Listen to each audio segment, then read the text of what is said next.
Kolahalas TV YouTube channel. இது வாய்மையின் எக்காலம். வணக்கம் நண்பர்களே. ஈரான் அணு ஆயுதம் வைத்திருப்பதை ஒருபோதும் அனுமதிக்க முடியாது என அழுத்தம் திருத்தமாக கூறியிருக்கிறார் அமெரிக்க அதிபர் ட்ரம்ப்.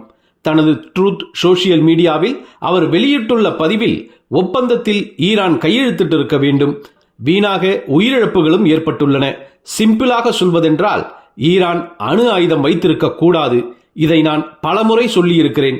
டெஹரானை விட்டு அனைவரும் வெளியேற்றப்பட வேண்டும் என தெரிவித்திருக்கிறார் ட்ரம்ப். இதன் மூலம் அமெரிக்கா நேரடியாக போரில் இறங்க ஆயத்தமாகி வருவது புலனாகிறது. G7 மாநாட்டில் இருந்தும் ட்ரம்ப் உடனடியாக வெளியேறியிருக்கிறார். அவர் போர் நிறுத்தம் கொண்டு வரவே வாஷிங்டன் விரைவதாக பிரான்ஸ் அதிபர் மேக்ரான் தெரிவித்திருந்தார். அதை மறுத்துள்ள ட்ரம்ப், நான் வாஷிங்டன் விரைவதற்கான காரணம் அதையும் தாண்டி மிக பெரியது என பதிவிட்டு அதிர்ச்சி வைத்தியம் அளித்திருக்கிறார். இஸ்ரேல் ஈரான் ஹை வோல்டேஜ் யுத்தத்தில் சூடு தணிந்த பாடில்லை, தணிவதாகவும் தெரியவில்லை. இதனால் மத்திய கிழக்கு பகுதி முழுவதும் பதற்றத்துடன் காணப்படுகிறது. இப்பொழுது சில முக்கிய கேள்விகள் எழுகின்றன. இந்த மோதலில் இஸ்ரேலுக்கு பின்னடைவா? இஸ்லாமிய தேசங்கள் ஒன்றிணைந்து போரில் குதிக்கப் போகின்றனவா? மேற்காசியாவையும் தாண்டி நீளுமா இந்த யுத்தம்? இவைதான் அடிப்படை வினாக்கள், கோர் கொஸ்டின்ஸ். இவற்றுக்கான விடையைத்தான் இந்த காணொளியில் பார்க்க போகிறோம். இஸ்ரேலின் வடக்கு பகுதியில் உள்ள டம்ரா, ஹைஃபா, டெல் அவிவ், பாட்யாம், ரெவோட் ஆகிய நகரங்களை ஈரானிய ஏவுகணைகள் தாக்கி இருக்கின்றன. பெனிப்ராக் நகரில் உள்ள குடியிருப்புகள் ஈரானிய ஏவுகணை தாக்குதலில் தரைமட்டமாகி இருக்கின்றன. வெள்ளிக்கிழமை முதல் சுமார் 400க்கும் மேற்பட்ட பேலிஸ்டிக் ஏவுகணைகளை ஏவி இருக்கிறது ஈரான். இஸ்ரேலின் வான் பாதுகாப்பு அமைப்பு 90% வெற்றிகரமாக இயங்கினாலும் 10% ஏவுகணைகள் இஸ்ரேலை தாக்கி இருக்கின்றன. மேலும் ஈரான் ஹைப்பர்சோனிக் ஏவுகணைகளை வீசுகிறது. இதை எதிர்கொண்டு கையாள்வது என்பது உண்மையிலேயே சவாலுக்குரிய ஒன்றுதான். போரின் தற்போதைய நேரம் வரை இஸ்ரேலிய கையே ஓங்கி இருக்கிறது. காரணம், ஈரானின் முக்கிய தளபதிகள் அணு விஞ்ஞானிகளை போட்டு தள்ளியதன் மூலமும் முக்கிய இராணுவ கேந்திரங்களை தாக்கியதன் மூலமும் தனது பலத்தை தொடர்ந்து தக்க வைத்துக் கொண்டிருக்கிறது இஸ்ரேல். ஈரான் முன்னெப்போதும் இல்லாத வகையில் இஸ்ரேலை தாக்கி இருக்கிறது, அது உண்மைதான்.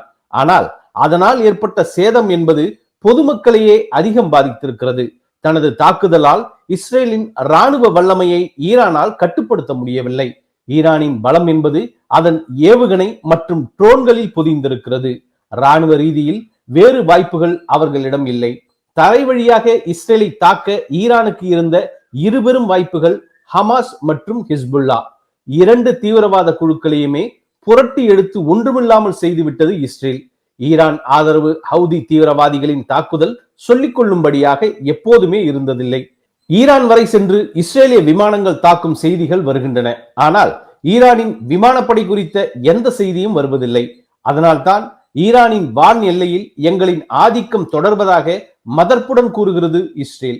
இதன் மூலம் ஈரானின் வான் பாதுகாப்பு கவசத்தை தனது தாக்குதலுக்கு முன்பே இஸ்ரேல் அழித்து விட்டது புலனாகிறது. மேலும் ஈரானின் ஏவுதளம் மற்றும் ஏவுகலங்களில் 1/3 பங்கை அழித்து விட்டதாகவும் இஸ்ரேல் தெரிவித்திருக்கிறது.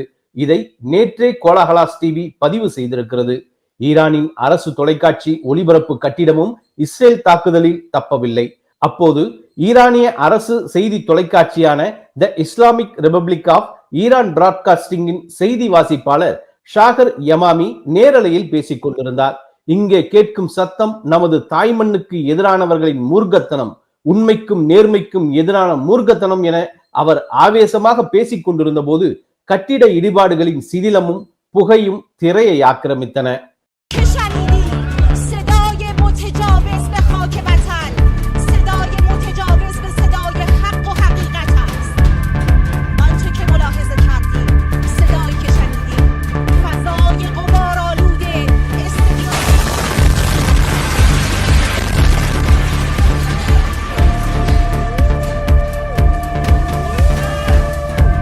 செய்தி சேனலை இஸ்ரேல் தாக்கி இருப்பது கோழைத்தனத்தின் உச்சம் என ஈரான் வெளியுறவு அமைச்சர் கடுமையாக விமர்சித்திருக்கிறார்.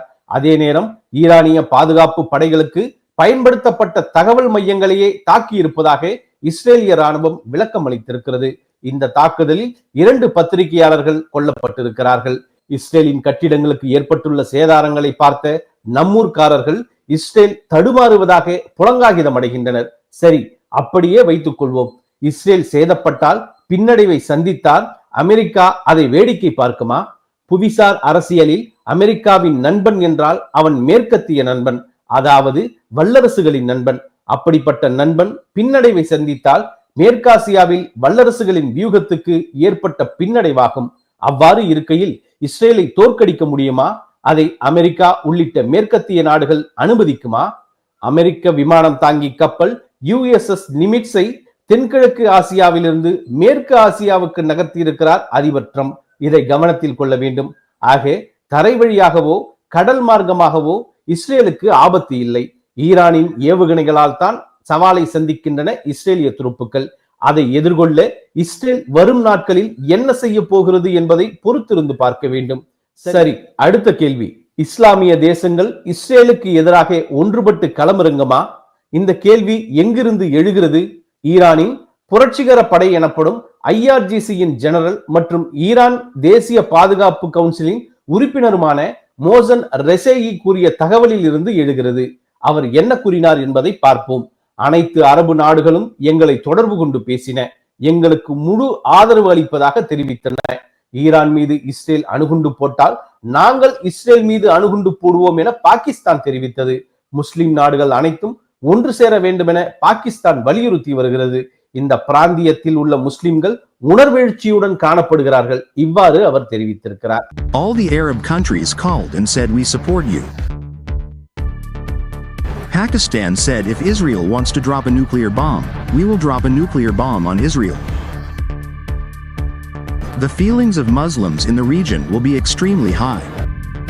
அதாவது இஸ்லாமிய தேசங்கள் அனைத்தும் ஈரானுக்கு ஆதரவாக இருக்கின்றன என்கிறார் அவர். அதை முரண்பட்ட இரு தேசங்களுக்கு இடையேயான யுத்தம் என்பதையும் தாண்டி முஸ்லிம்கள் வர்சஸ் யூதர்கள் என்ற கோணத்துக்கு நகர்த்துகிறார். இது உண்மையா? கிடையாது. அரபு தேசங்கள் ஈரானுக்கு ஆதரவளிப்பதாக தெரிவித்தனவா என்று தெரியவில்லை. ஆனால் மேற்காசிய பிராந்தியத்தில் உள்ள பெரும்பாலான அரபு நாடுகள் அனைத்தும் அமெரிக்காவுடன் சுமூக உறவில் இருக்கின்றன. அவர்கள் இஸ்ரேலை தாக்கவோ இஸ்ரேலின் எதிரிக்கு உதவவோ முன்வருவது சாத்தியமற்றது. பல அரபு நாடுகள் இஸ்ரேலுடன் சுமூக உறவில் இருக்கின்றன, உதவி வருகின்றன. மோசன் ரசேயி கூறுவது போல் முஸ்லிம் நாடுகள் ஒன்றுபட்டு இருப்பார்களே, ஆனால் ஹமாஸை இஸ்ரேல் புரட்டி எடுத்த போதே அவர்கள் இஸ்ரேலை தாக்கி இருக்கலாமே. இத்தனைக்கும் ஹமாஸ் சன்னி பிரிவு முஸ்லிம் அமைப்பாயிற்றே, ஈரானோ ஷியா பிரிவு தேசமாயிற்றே. அது கூட பரவாயில்லை. ஹமாஸுக்கு ஆதரவாக பாலஸ்தீனத்தின் மேற்கு கரையை ஆளும் யாஷர் அராஃபத்தின் ஃபதா கட்சியின் தலைவரும் பாலஸ்தீன ஜனாதிபதியுமான மெஹமூத் அப்பாஸ் கூட குரல் கொடுக்கவில்லையே. ஆக மோசன் ரசேயி கூறும் முஸ்லிம் ஒருமைப்பாடு மேற்கு ஆசியாவில் சாத்தியமற்றது என்பது ஏற்கனவே நிரூபணமான ஒன்றுதான். அடுத்ததாக மேற்காசியாவையும் தாண்டி இந்த மோதல் விரிவடையுமா? வாய்ப்பில்லை. மோசன் ரசேயின் கூற்றை பாகிஸ்தான் மறுத்துவிட்டது. அவர்கள் ஈரானுக்கு ஆதரவாக வரப்போவதில்லை என தெரிவித்து விட்டனர். மேற்காசியாவுக்குள்ளோ மேற்காசியாவை தாண்டிய எல்லைகளிலிருந்தோ ஒரு தேசம் கூட ஈரானுக்கு ஆதரவாக வரப்போவதில்லை. அப்படியெனில் இந்த போர் எப்படி வேறு பிராந்தியத்துக்கு விரிவடைய முடியும்? உண்மையில் ஈரான் தனித்து விடப்பட்டிருக்கிறது. சரி, இதன் முடிவுதான் என்ன? இஸ்ரேல் தனது இலக்கை அடையாமல் விடப்போவது கிடையாது. அதாவது ஈரானின் அணு ஆயுத தயாரிப்பு திட்டங்களை முற்றிலும் நிர்மூலமாக்குவது. மேலும் ஈரானின் ஆற்றல், எரிசக்தி, அணு உள்கட்டமைப்புகளை தகர்ப்பதில் முனைப்புடன் இருக்கிறது இஸ்ரேல். இதன் மூலம் ஈரானை அடுத்த 10 ஆண்டுகளுக்கு பின்னோக்கி தள்ள முடியும் என நம்புகிறது இஸ்ரேல். அதே நேரம் அமெரிக்காவின் ஆதரவில்லாமல் இஸ்ரேலால் இந்த இலக்கை அடைய முடியாது. காரணம், இதை சாதிக்க அமெரிக்காவின் பங்கர் பர்ஸ்டிங் பாம்கள் அதிகம் தேவைப்படுகின்றன. அமெரிக்காவுக்கான இஸ்ரேல் தூதர் எச்எல் லித்தர் மெரிட் டிவிக்கு அளித்த பேட்டியில் ஈரானின் ஃபர்தோ அணு நிலையத்தின் பாதாள அறைகளை தகர்க்க அமெரிக்க குண்டுகளால் மட்டுமே முடியும் என்றார். மேலும் இஸ்ரேலிய உளவு அமைப்பு மொசாத் லெபனானில் கடந்த ஆண்டு ஏற்படுத்திய பேஜர் தாக்குதல் போல் வியாழக்கிழமை இரவோ அல்லது வெள்ளிக்கிழமையோ ஆச்சரியம் காத்திருக்கிறது என்று பொடி வைத்தார். We've pulled off a number of surprises. When the dust settles, you're going to see some surprises on Thursday night and Friday that will make the beeper operation almost seem simple. தனது வீட்டுக்கே வந்து தாக்கியவர்களிடம் பம்மிக் கொண்டு போக ஈரானின் ego அனுமதிக்கப் போவதில்லை. ஈரானின் மிகப்பெரிய பலமான ஏவுகணைகள் இருக்கும் வரை இஸ்ரேலும் சேதங்களை சந்திக்கத்தான் போகிறது. அந்த ஏவுகணைகளின் எண்ணிக்கையை குறையாமல் பார்த்து கொள்ள வேண்டியது ஈரானுக்கு இருக்கக்கூடிய சவால். காரணம், அதை குறிவைத்துதான் இஸ்ரேல் களமிறங்கி இருக்கிறது. மாதத்துக்கு 300 பேலிஸ்டிக் ஏவுகணைகளை உற்பத்தி செய்யும் முயற்சியில் ஈரான் இறங்கி இருப்பதை எய்ச்சல் லித்தர் சுட்டிக்காட்டியிருக்கிறார். They have a plan to develop 300 ballistic missiles a month, 3,500 every year. In 3 years, they'll have 10,000 ballistic missiles. Now, these are like buses. Each missile is like a bus filled with TNT. இஸ்ரேலுக்கு அந்த கவலை கிடையாது. ஆயுதங்களை வாரி வழங்க America இருக்கிறது. ஏன் ஈரானுக்கு இல்லையா? ஏற்கனவே ரஷ்யா உக்ரைனுடன் ஒரு போரில் சிக்கி இருக்கிறது. அதனால் ஆயுதங்களை கூட தந்து உதவ முடியாத சூழலில் ரஷ்யா இருக்கிறது. சரி, சீனா என்ன செய்யும்? அதனால் ஆயுதங்களை தர முடியும். ஆனால் ஈரானின் தேவைகளை பூர்த்தி செய்யும் அளவுக்கோ போரை நீட்டிக்கும் அளவுக்கோ சப்ளை செய்ய முடியுமா என்பது கேள்விக்குறிதான்.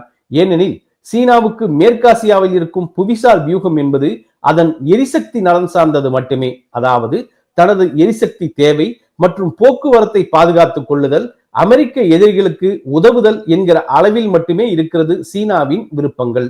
மேற்கத்திய நாடுகளைப் போல மேற்காசியாவில் சீனாவுக்கு பிரத்யேக செயல் திட்டம் ஏதும் கிடையாது. ஆக உலக அரங்கில் ஈரான் தனிமைப்பட்டு நிற்கிறது. சரி, இதன் முடிவுதான் என்ன? சில மாதங்களுக்கு கூட மோதல் நீடிக்கலாம். இஸ்ரேலின் எக்ஸிட் ஸ்ட்ராட்டஜி என்ன என்பது தெரியவில்லை. அமெரிக்கா உள்ளே வரும் வரை இஸ்ரேல் மோதக்கூடும். எக்ஸிட் ஸ்ட்ராட்டஜியோடு அமெரிக்கா உள்ளே வரலாம். ஏற்கனவே கூறியது போல தனது விமானம் தாங்கி கப்பலை மேற்காசியாவுக்கு திருப்பி விட்டிருக்கிறது அமெரிக்கா. இதனால் இந்தியாவுக்கு என்ன பாதிப்பு? எண்ணெய் தான் பாதிப்பு, அதாவது பெட்ரோல். இந்த மோதல் மற்றும் பதற்றம் காரணமாக எரிபொருள் விலை அடுத்த சில வாரங்களில் உயரக்கூடும். இது சாதாரண மக்களின் தலையில் வந்து விடியக்கூடும். நன்றி, வணக்கம். கோலஹலாஸ் டிவி யூடியூப் சேனல், இது வாய்மையின் எக்காலம்.